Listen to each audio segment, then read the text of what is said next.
Good morning, everyone. So, this video discussion was intended to give you still a discussion even though na hindi tayo nagkikita through face-to-face or online class natin. Kasi nung Friday, literally hindi po ako nakapag-send po sa inyo na video discussion kasi po talagang absent po ako kasi hindi talaga kaya ng katawan.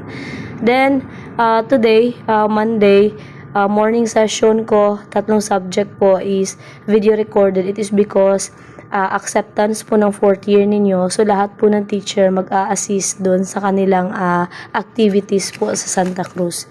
So, this time, we are going to continue to discuss the topic na kung saan tayo nag-stop. So, nandito na tayo sa scope in the study of criminology. So, dito, naibigay ko na sa inyo, pahapyaw kung ano itong we have the criminal demography. Sabi dyan, it is the study of the relationship between criminality and population. So, yung magiging keyword nyo dito, ano ba ang effect ng ng population in line to criminality po.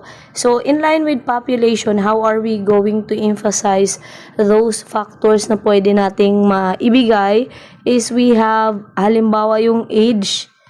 Okay, nakaka-apekto ba ang edad? Sino ba ang mostly nakaka-commit? Mas bata or yung mas matatanda?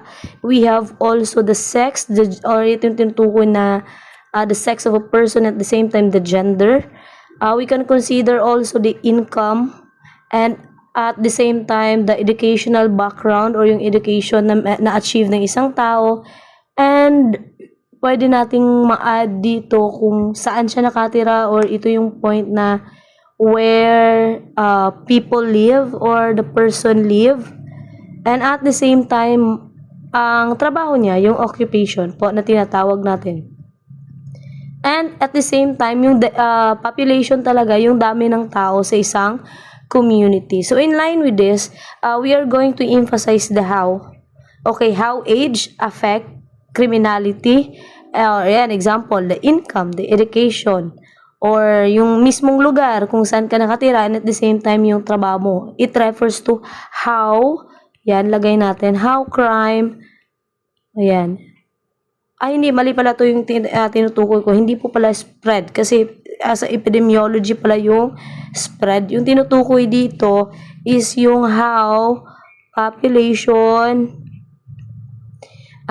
characteristic, kasi ito na describe natin is an example of characteristics. Yan, ito example po ito ng mga characteristics that what influence, okay, nai-impluwensyahan ang criminal act. Okay, dyan tayo dahilan bakit nakakagawa tayo ng criminal act. Next, we have keyword nyo lang ito criminality in relation to population. Next, we have the criminal epidemiology. So, ito na yung tinutukoy ko kanina, na ang ibig sabihin po, paano kumakalat? Because sabi dito, from the word na epidemic, di ba, we have naririnig natin yung epidemic. Iba din yung pandemic mas greater lang yung ng pandemic. The study of the relationship between environment and criminality. This is the keyword. How the environment affects. Okay? How. Still how. Ito na lang lagay natin. How crime spreads. O paano kumalat. Or paano nangyari. Or ito yung masasabi natin na occurs. O paano nag-exist yung crime. And at the same time, pwede natin ma-add yung paano siya na-distribute or distributed. Saan ba? Within the society.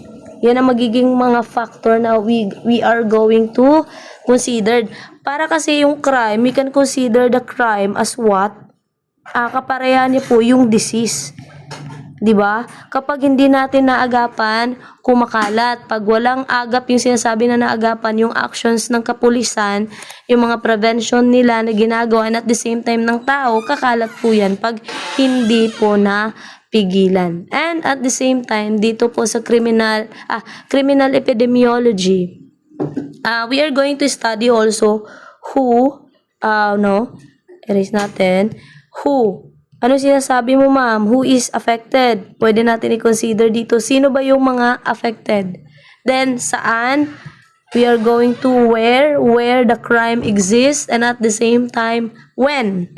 Pag sinabi natin when, kailan ba mostly nangyayari? Panahon, oras, araw. Okay, pwede natin sabihin yan. Then, pwede dan i-add natin dito yung why na factors. Those, it's not why pala. It is the what. Okay, what factors nga pwede kumalat yung kriminalidad sa society po. Okay, I hope you understand. Next, we have the criminal ecology. From the word ecology, ang tinutukoy po dito is that criminality in relation to the spatial distribution. Keyword nyo dito yung spatial na term. We have here, you are going to emphasize that. Commonly lalabas po talaga sa examination ko and quizzes po. So, how are we going to elaborate this criminal ecology, physical and social environment? Ang ano na ito is criminal ecology, we study about the physical. We include the physical and social, it can be environment influences. Lagay natin dyan. Influences the crime. Okay? Crime. So, ano ba yung mga factors that na nakikita natin sa environment? Ano ba yung mga example natin? We have, di ba, na-discuss natin kung anong klaseng neighborhood meron ka. Okay? Maka-affect po yun. Number 2, we can add also, yung kanina, pwede natin i-dagdag yung population kasi pag sinabi natin ecology, pasok din po dito yung population. And yung poverty, we can consider that. Poverty. Okay, nag-aaway yung pusa. Intermission po tayo. Luna! Excuse me. Sige, balik tayo. Natapos na yung intermission kasi siyam na pusa yung nandito. So, we have yung mga examples natin kung ano ba yung mga nasa environment natin physically and socially that can affect the influence of criminal act is we have the neighborhood you have, the population itself, yung status of life, yung poverty, yung income, yes, pwede nating ipasok po dyan. In short, ecology, it is all about from the word spatial, tinutukol dito how can be distributed, yung how the person itself distributed within the community. So, it affects the, okay, nalilipat. Okay, we have the surroundings itself. Kung anong meron siya sa surrounding. Next, we have criminal physical anthropology. From the word anthropology, it refers to physical characteristic. Tandaan lang natin yung physical. Physical characteristics. Yan, characteristics. Ano bang meron dyan sa characteristic? It refers to the human body. Okay, before kasi, there is a certain history or study na yung physical constitution of men can affect into criminality. So, ano po yung sinasabi mo dyan, ma'am, na kumbaga, based on the study, may papakita ako sa inyo next. We have on our PPT here, na halimbawa kung anong klaseng formation ng skull meron ka, mga facial features, for example, malapad yung noo mo, makapal yung labi, bilugan at malaking mata, and at the same time, yung body physique natin, for example, it was being labeled before based on the study, na pag medyo mataba, mabilugan, malaki yung katawan, commonly, yung mga crime daw na nakukumit is yung, ano ba, yung pangmalakasan, we have the physical assault, pwede.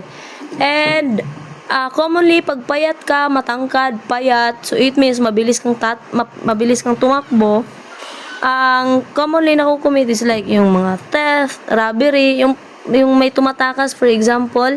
So, that is why, yung physical characteristic or facial features or body build, lagay natin dito, we have yung mga body build, Para, ano ba yung mga factor? This is the factor, body build, facial features, pagmumukha mo, before, pag malapad ang noo, possibility daw that you're in line into criminality, malapad yung bibig, makapal yung bibig, pango yung ilong, malaki yung mata, yung ganon. And at the same time, yung skull shape, it was being added also yung shape ng iyong skull. So, it refers to physical characteristic ang anthropology. So, parang ngayon, hindi na siya acceptable. It is because we are going to label a person based on his or her physical appearance in relation to criminality. So, pag ganun pala yung tao, we are going to label him or her excuse me, na commonly makakommit siya ng criminality. No, it's not po. Iba na po yung ano natin today, in makabagong ano na natin, generation na. So, maybe, possible, yes, we can consider this. Kasi, di ba, may nakikita ba kayong in line with criminality, magnanakaw, na gwapo, kasing gwapo ni Seth? Parang wala tayong nakikita na gano'n, no?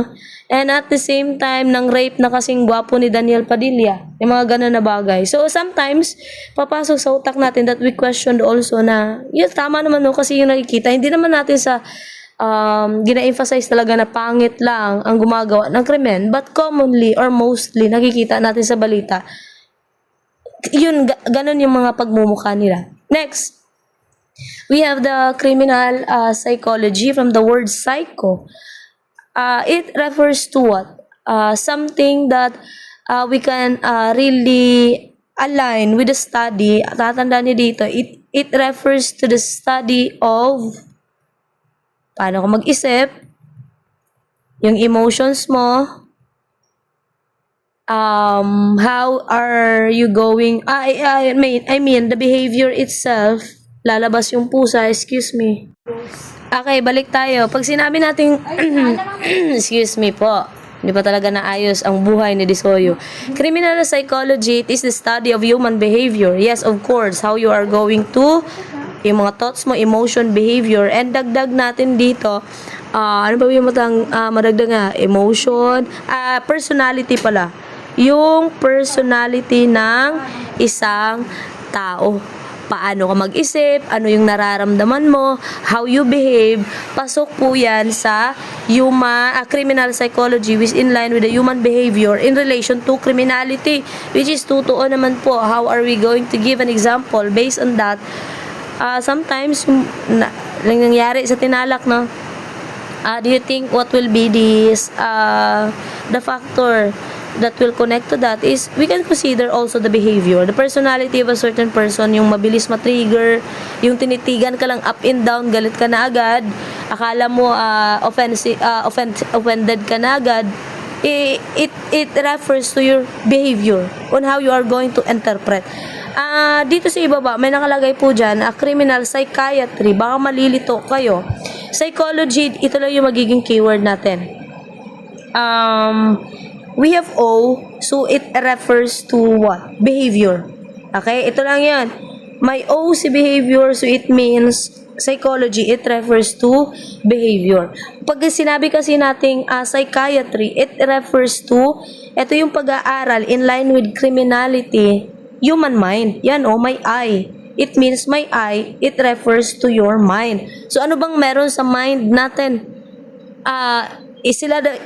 Study of balik tayo dyan. Ano bang meron sa human mind natin? Sila yung tumutulong sa atin how we are going to judge or yung judgment natin in line with certain actions that we are going to do. So it is all about the study of mental capacity.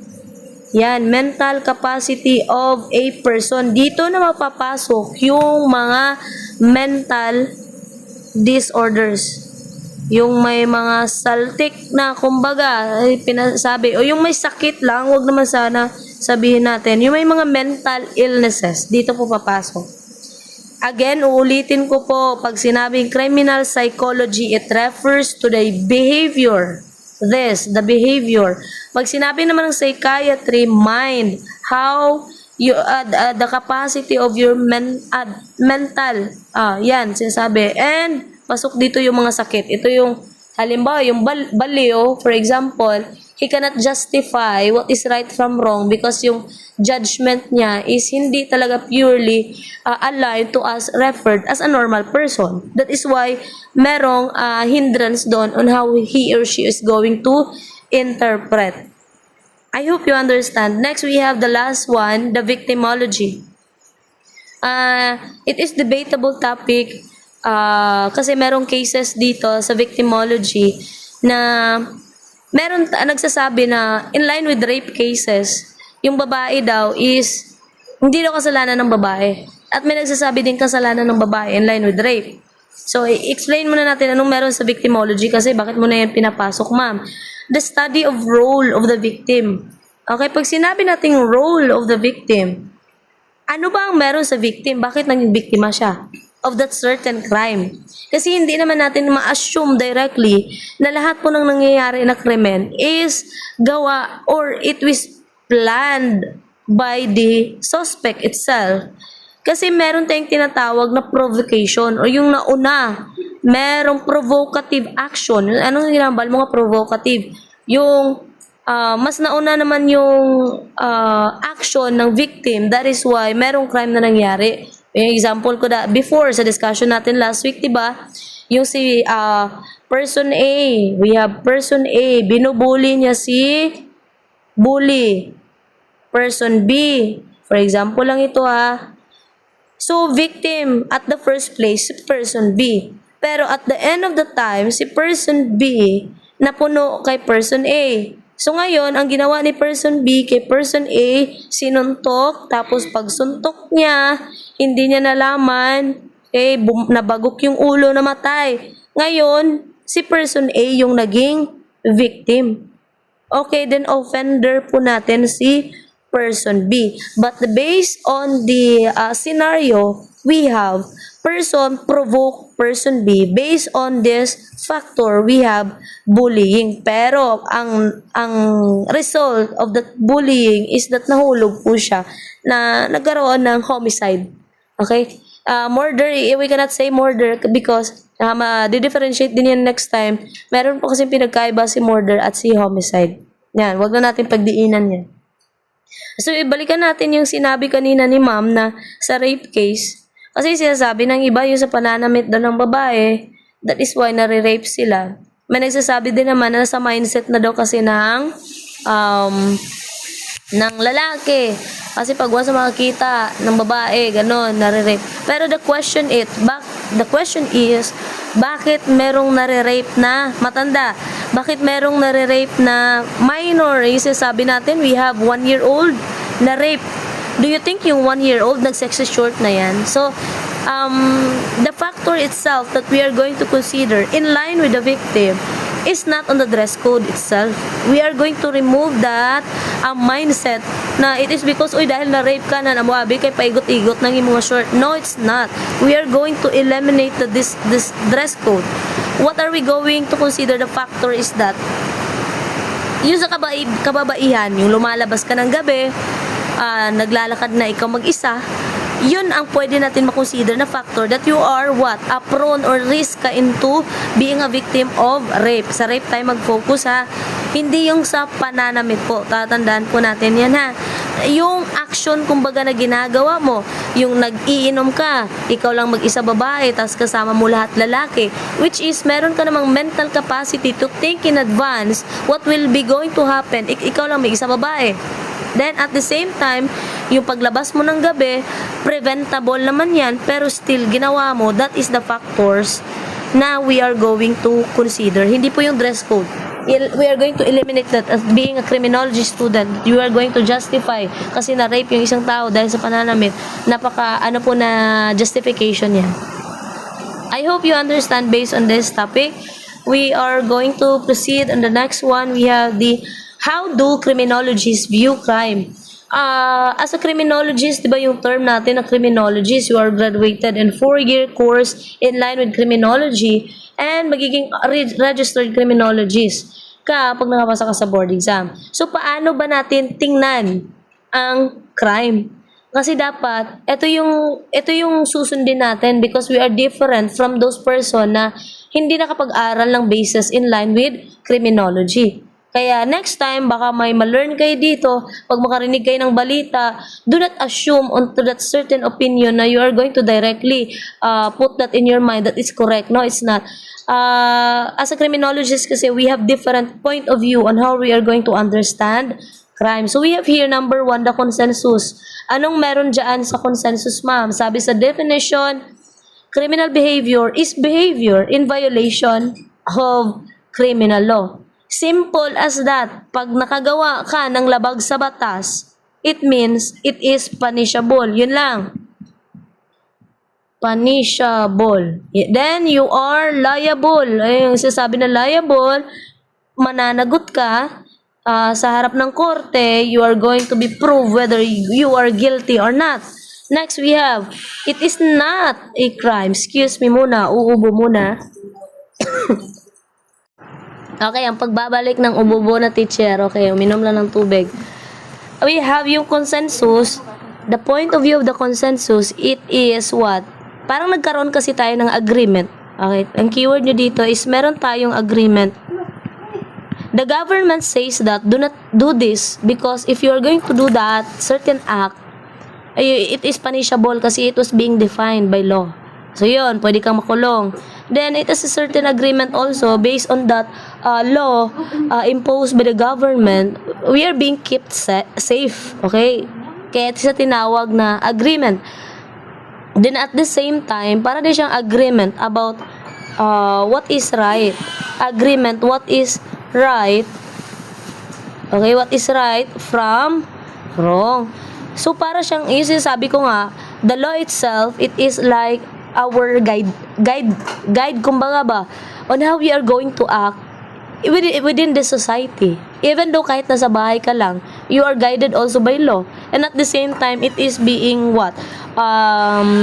Kumbaga napaparesa na lang din ng meron na norms natin, yung folkways yung na-discuss natin before. So sabi dyan, it is not a crime unless prohibited by criminal law. Ito yung sinasabi ko na hindi mo matatawag na crime ang isang act or yung action na ginawa pag walang nagbabawal na batas. Kasi ang tawag lang natin pwede immoral, pwede or certain hindi lang nag-align sa aton nga social norms. Kaya sinabi dito nga mas nauna talaga ang law rather than the crime. It is not a crime kung walang nagde-define na batas dyan na bawal mo yang gawin. That is why law come first, then crime ang next po natin. The law defines crime, agreement exists, at yung sasabi ni ma'am na agreement, on the outlawed. Okay? Ano yung sinabi natin outlawed, yung paglabag mo ng batas, or you na-declared siya as illegal. It was being declared illegal. Outlawed behavior, illegal na pamatasan or actions, and law applied to all citizens equally. So, walang exemption pag sinabi nating batas. But, based on our observation, ito na naman, papasok. Bakit pag nasa government ka po, ma'am, parang napakahalata naman po na they are exempted in line with the punishable act of a punishment based on the crime na gihimo nila. Maybe there is a certain, ang susunod po kasi natin na topic, yun ang magde-define sa kanya.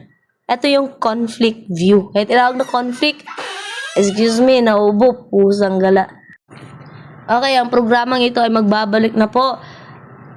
Yung sinabi ni ma'am kanina na, excuse me, there is a certain point of view in line with our government, yung mga political natin na they are being exempted or parang mas mahirap na i-achieve sa kanila yung magiging guilty kumbaga, 'di ba? Napakatagal na proseso pag sa kanila. Example na yung flood control, yung nakikita naman ng halata naman natin na meron talagang mananagot sa kanila but still yung process is napakatagal. Dito na papasok yung sa conflict view because as a criminologist, we view crime or the definition of crime is being controlled by what? Okay, mayaman ka, meron kang kapangyarihan. So, kailan natin masasabi na meron kang kapangyarihan? Yun nga, pag nasa government ka, you are politically aligned, and at the same time, yung mayaman ka, di ba? And at the same time, sabi dito, Okay, excuse me talaga. Sabi dyan, yung meron kang, yan, wealth, power, position. Dagdag na lang datin dito, hindi kasi nasulat yung authority. Okay, meron tayong authority. Bakit mo nasabi yan, ma'am? Kasi ito yung mostly naaabuso. If you have authority, nagagawa mo yung lahat. And in line with that, it was being defined here na etong conflict view na ito is what's being fear of social disruption. Nasabi din dyan, it is a political concept designed to protect the power. Yes, of course, as what you have observed, and position of the upper classes at the expense of the poor.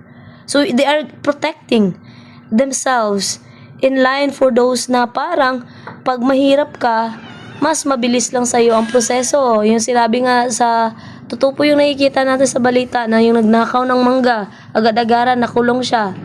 Oh, mangga lang yun ha. Pero yung nagnakaw yung nagnakaw ng ilang milyon sa ating gobyerno, pera mismo natin, umabot pa ng ilang taon, minsan dekada pa. So, dito yung papasok yung conflict view. Kasi meron silang power, position, to control the process. Ano yung tinatawag natin na due process. Okay, natatakpan ito. Then, sometimes, yung evidence na na-present sa court is natatampered. Okay, pag sinabi natin tampered, yung service ng abogado na bibili, yung PPKN, yung documents, yung mga ganon. So, kung nanonood kayo ng hearing in line with the impeachment, makikita nyo doon yung timestamp, okay, iba, hindi align doon sa subpoena na na-release. So, dito yun papasok. So, yun po. Pag tinabing conflict gani, tandaan nyo lang na in line with crime, kumbaga mas ang batas daw, okay, lagay na lang natin dito, law was created. Mali yung term na ginamit.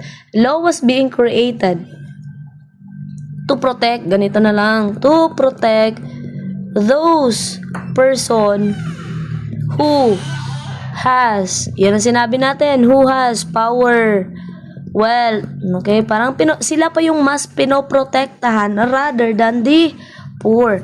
The law is the tool of ruling class. The law is being issued to control lower class.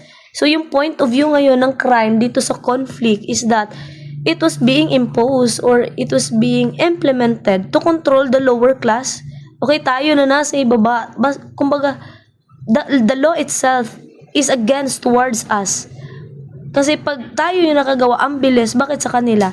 Ang tagal. That is why crime is politically being defined here on conflict view. Yan ang mga tatandaan ninyo. Kumbaga, ang interest, okay, the interest is not to prevent or is not to make the community secure, but is to what? To protect for those person who have this kind of power and position. Yun po. Next, we have here also how criminologists view crime is we have the interactionist view crime. So, na meron dito? Crimes are being outlawed. Ano galing yung outlawed kanina? It was being declared. Okay. Mali yung deck ha. Declared. Okay. Declared as illegal. Okay, na-declares as illegal because the society defines them that way, not because they are inherently evil or immoral acts. Maapakalalim ng mga words na nandyan. Sabi din dito, moral entrepreneurs define crime and criminal labels are life-transforming events. Totoo na naman po, pag nakagawa ka po ng criminal act, it transform all throughout your life. Even though na kahit na nagbago ka, still, yung paningin ng tao sa'yo, criminal. So, but as a criminology, we are going to elude that kind of perspective. So, if you are going to elaborate interactionist view crime, para ito matatawag na labeling. Okay? Pasok siya sa labeling perspective. Ma'am, anong labeling? Yung pag nakagawa ka lang ng isa na mali, all throughout, your action will be considered as a mistake. Yung mga ganon. We are going to give an example of this is that, halimbawa, Yung offender, a boy, first time niyang nagnakaw sa isang mall. First time. Then, after that, he was being labeled by the community as a criminal directly. Okay, even though na kahit na minor to dumaan na siya sa yung tinatawag natin na intervention program ng DSWD, still, paglabas niya, we can see that he changed based on his behavior, but still the society label him as a criminal. Then it transformed the perspective of that certain person. Possibility he will going to adapt. I-adapt na lang niya itong gina-label sa iya mismo. Yan po. Possibly next week madidiscuss din natin yung tinatawag natin na labeling theory. Ito yung theory na pag once you are being labeled, you are going to accept that kind of label, gagawin mo na lang dahil ganun na yung nakikita ng tao sa'yo. Yan. Additional, based on this interactionist point of view, crime is not just an act itself. Tandaan nyo po, ang paggawa po ng crime, hindi lang nakafocus sa act na ginawa mo. We are going to see on the side of how the society react to it. Napakalaking factor yon. How? Di ba sa definition ng crime, how society react? Napakalaking factor po yun in line with the contribution that possibly that certain criminal person is going to proceed that kind of activity based on this labeling. So I hope you understand how society, sulat natin dito, how society reacts. Yan. Yung nangyari, yung namaril na 2 bata sa loob ng classroom, merong kanya-kanyang perspective na sinasabi na dapat ganito, ikulong na yan. Meron namang nagsasabi na bata, they don't know what they do, but yes, that's how the society reacts. And it can affect those person who is being involved. Next. Grabe yung boses ko, hindi pa bumabalik. Okay, let's proceed to the main approaches in the explanation of crime. So, when you say approach, kanina, how we see it, it's a form of how we are going to approach a crime. We have here objective number 1. Pag sinabing objective, it is being defined, criminal behavior explained in terms of factors. We have there the offender, which are sociological, cultural, and economic. In short, ma'am, hindi ko po nagigets yung nasa meaning. Lagay na lang natin dito is, pag sinabing objective, any act, lagay natin, any acts against that is against the law.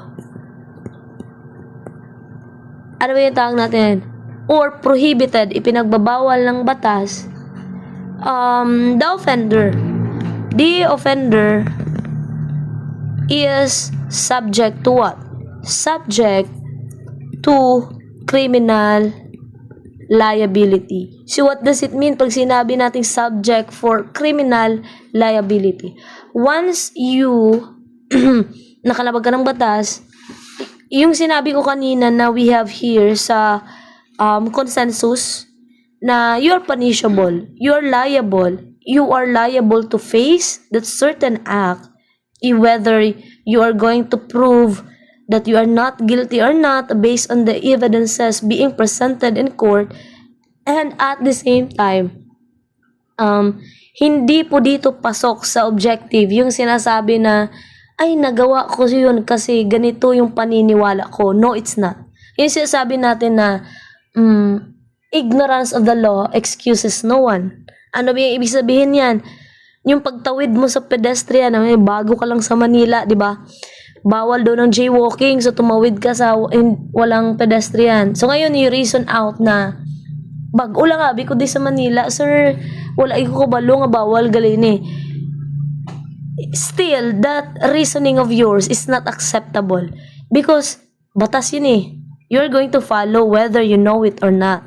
So, no exemption based on that. Kaya nga, ignorance of the law excuses no one. Yung ibig sabihin ng no one, wala. Even though kahit you explain na hindi mo alam na merong ganun, still, you are liable. Meron kang liability. So, you're going to face that. Pero pag mga jaywalking, no, ordinance lang naman yan, we can consider that as a minor offense. Pwedeng warning, pwedeng ibigay sa'yo is yung ticket, and at the same time, pwede ka lang yung tinatawag natin na service sa community. Yun ang punishment mo. Hindi ka na agad-agad makukulo ng ilang taon. Based on that crime you committed. Next, subjective. Tandaan, pag sinabing objective, kumbaga, batas is batas. If na-violate mo, you are going to face that. No matter what the reason you have. Pag sinabing subjective, from the word itself, subjective, criminal behavior is explained in terms of the factors. So, merong consideration na pinapasok dito sa subjective. Excuse me. Okay, excuse me. Balik tayo. Pag sinabi natin subjective, factors within criminals, for example, yung physical, biological, and mental traits. Yan. So, in line with subjective, how we are going to approach? Crime is what people or society believe harmful or wrong. So, nakadepende sa tao or sa mga tao sa society on how they are going to see whether that kind of action is nakakasakit ba yan, it affects other people or mali. Sige, continue natin subjective. Last na ito kasi mahaba na din yung 36 minutes, mag 40 minutes lang tayo kasi 1 hour, alam ko maboboard na kayo. Subjective, tandaan po na crime defines based on people belief. Kung kanina, crime is being defined or criminal behavior is being defined based on the law, dito is what it was being defined based on the beliefs. Crime is defined based on the belief. Nag-ulan na, cuddle weather na, kaya ititigil ko na to, last na to. And morals, and at the same time, the attitude. Okay, consider natin yan. So, how are we going to give an example based on this? Yung, meron tayong in line with the gambling. Diba, ang gambling is not all throughout the places within the community. Bawal siya. Meron kasing jurisdiction or meron isang lugar na inaalaw. For example, yung mga sabungan. Yung registered na sabungan. Kasi meron silang sasabi natin na permit. So, they are allowed to do the kind of gambling. Yes, still, sabong is a gambling po ha. So, even though it was being considered as approved by the government, still, the view of the society, still immoral. Pag sinabi ganin nating immoral, mali. Oo, gipasugtan nyo na may sabong dra pero sa pananaw namon mali gid niya kaya mon silingan nag-away kaya napilde siya nabugbog niya asawa niya kaya babak asawa niya perte. Yung mga ganun na bagay, yung kino-consider nila based on their beliefs or paniniwala kung ano sila mag-interpret sang tama kag mali, based na din ito sa social norms na meron tayo, that still gambling is illegal po talaga, even though some of the government approve such kind of act po within the community. So yun po, objective is crime is being defined by the law. Walang magbabali doon kung ano ang pagka-define sang law, yun na yun. No one is excused. Subjective crime is being defined based on the people's beliefs and moral on how they are going to interpret whether the crime is good or not, right or wrong, yun pala. So that's all. End ko ng 40 minutes. I hope you are going to listen and mag-take note po tayo. Lalabas po ito sa long quiz ko sa Tuesday and magkakaroon po ako ng oral recitation. That's all for today. God bless and thank you for listening. Questions, put nyo yan sa comment section. Clarifications, kung meron man po sa comment section. Bye-bye everyone.